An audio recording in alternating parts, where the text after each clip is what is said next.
Mannequin people are cryptids which appear almost human, however lacking the facial features that humans have, likening them to mannequins. Reports of people who've encountered these mannequin people claim that if observed from afar, they are indistinguishable from normal humans. However, when taking a closer look, their faces or lack thereof makes them look like mannequins. Some have described their movements to be almost stiff and awkward, similar to how a mannequin would supposedly move. Many of these supposed mannequin people hide in plain sight, with many reported sightings occurring in cars while driving. Another similar phenomenon described on a 4chan thread is faux or fake people. In the thread, OP said this: "Has anyone else seen the fake people before? I'm not talking mannequins or skinwalkers. I mean the people you just see out in the wilderness occasionally. They look completely passable, real as you or me, but they don't react to any stimuli, shouting, or throwing things at them. Usually if they're not in some sort of vehicle or something, they're staring up at the sky. I've never seen them during the day. They don't breathe, they don't blink, and they never seem to leave any trace of their presence, usually gone by morning."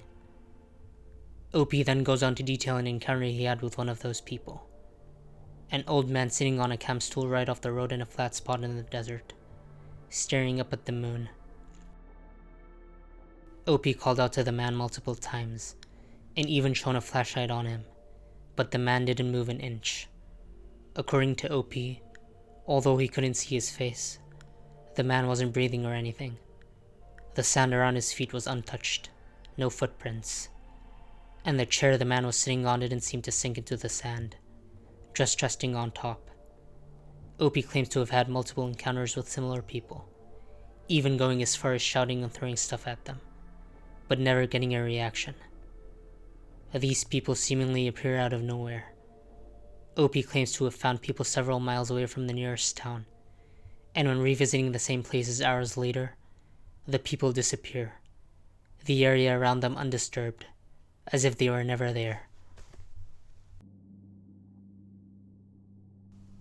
People who've encountered the flat man typically describe it as a void on the ground, in the shape of a human, like a silhouette, appearing only on the ground, not on trees or buildings. The flat man mainly appears in rural areas, with most of the encounters being based in Russia. The flat man is said to absorb almost everything in it, whether it be light or even living beings, almost like a black hole.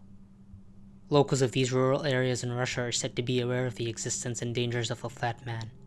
Apparently, the flat man was responsible for the disappearance of many ancient tribes in the area, with many attempts to eradicate it failing completely. As a result, any mentions of the flat man to locals of the area is generally frowned upon and treated with hostility.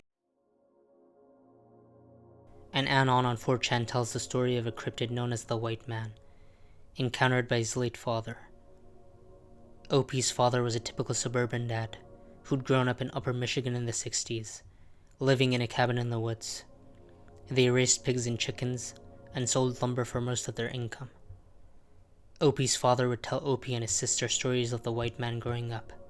However, he wouldn't mention him in front of his brother Philly, as he would often tease OP's father about his boogeyman, as he called it. The White Man was a vaguely humanoid creature, able to change shape but not color. He was featureless. However, he would change freely into animals or humans. The White Man would choose people and follow them, bringing only bad luck. Most importantly, he loved to make deals. While not a Grim Reaper, the White Man would show up when a person was close to death or hurt, which is when OP's father first met him. One year in January, OP's father and Philly, who were 10 and 9 years old respectively, had gone hunting in the woods.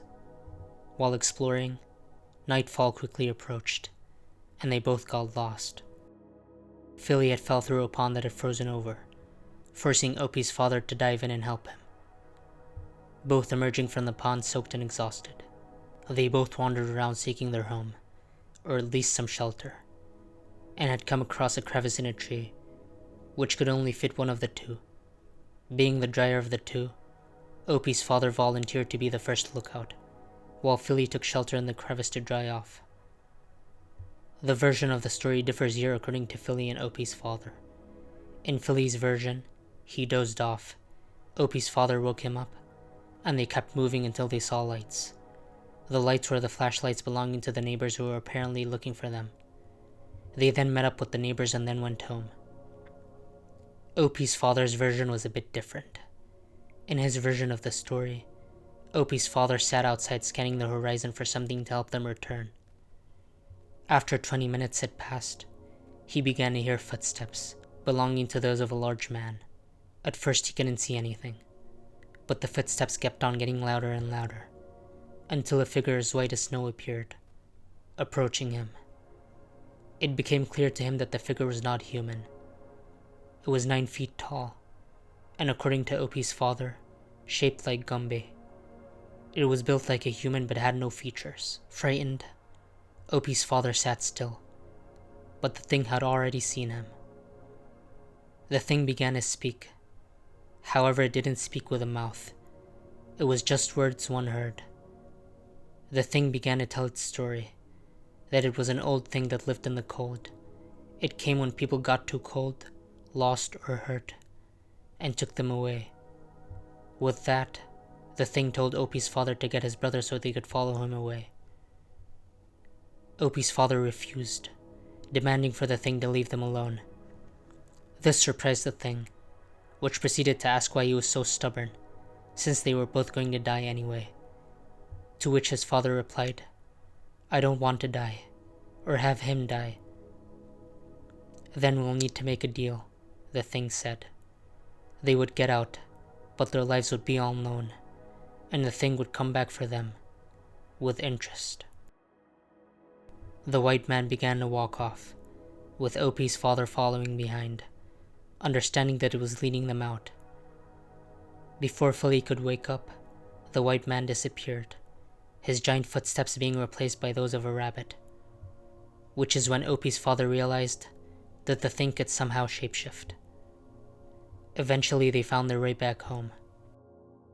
A year later, also in the winter, Opie's father and his dog Shorty were in the pig barn, which was supposed to be closed in the winter. Opie's father was surprised to find the back door of the barn wide open. However, instead of the pigs running away like they usually do, they were all huddled closely in the corner. Shorty took one sniff inside the barn and darted out in the woods, with Opie's father running behind it, thinking it was following the scent of the pig. Shorty's prints were in the snow, but something was off. There were no pig prints on the snow. Instead, there were large prints, which Opie's father recognized as those of the white man. He finally caught up to Shorty, who was barking at the white man. The white man was standing between the trees, holding the squealing pig in one arm. After a long pause, Opie's father realized that the white man did in fact have a mouth, a slit running across his face. The white man flashed his grin and took off into the woods with the pig. It would be years before Opie's father would encounter the white man again. However, each winter without fail, a hog or group of chickens from their farm would go missing. The only exception was once, when a local boy had gone missing. At 16, Opie's father had just started driving, and while trying to help a car that had slid into a ditch, crashed himself, injuring his leg. The other car's driver, noticing this, decides to walk to the nearest town to look for help, bearing in mind that they were in the middle of nowhere in the winter. 1 hour, 2 hours, 4 hours pass, and he dozes off. He then awoke to the sound of large footsteps. It was the white man, slowly and cautiously approaching Opie's father, as if worried about being seen out in the open. Their conversation was short. "Don't worry, already paid," the white man said. As the white man left, Opie's father continuously sobbed, until he was found by the mailman 4 hours later. The other driver, though, was less fortunate. He'd gone missing and was never found. An investigation was launched, but nothing had come out of it.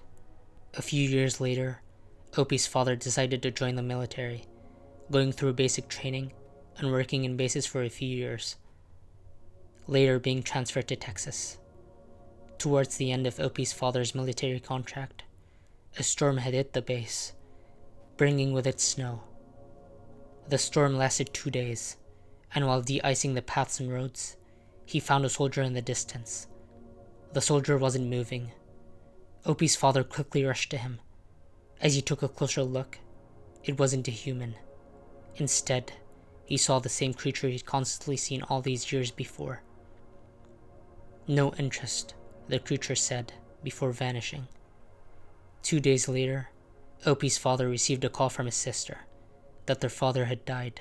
Apparently he had fallen over in the field while feeding the hogs. On an internet forum in the early 2000s, an anonymous user detailed his friend's encounters with strange creatures underwater. According to the user, he had a friend who worked as an underwater oil rig welder in the Gulf of Mexico in the 70s. The friend reportedly gave up his job because of the various strange, incomprehensible sightings he'd seen down there. At one oil rig, the welding crew were getting used to seeing these giant headless glowing living fire hoses. The creatures would supposedly zoom in out of nowhere past the divers, at speeds comparable to that of a race car. The friend also claims that they saw a predator which fed on these fire hoses. According to the friend, the size of the predator compared to him was like that of an ant compared to a human. The predator's texture was like that of a sea anemone, and it fed on the fire hose entity by swallowing it. There have been many reported sightings of strange giant invertebrates also occurring around that time period. One notable sighting occurred in Santa Barbara in 1962, when a robot designed to look for oil deposits underwater filmed an invertebrate sea serpent, later nicknamed Marvin. Marvin was estimated to be 15 feet long and 6 inches wide, and moved in a distinctive spiral motion. Marvin was speculated to be a salt chain, a ctenophore, or a siphonophore by marine biologists who viewed the footage, but proper identification wasn't possible based on the footage. This could also explain the giant headless glowing living fire hoses. However, the predator preying on the fire hose entity remains a mystery.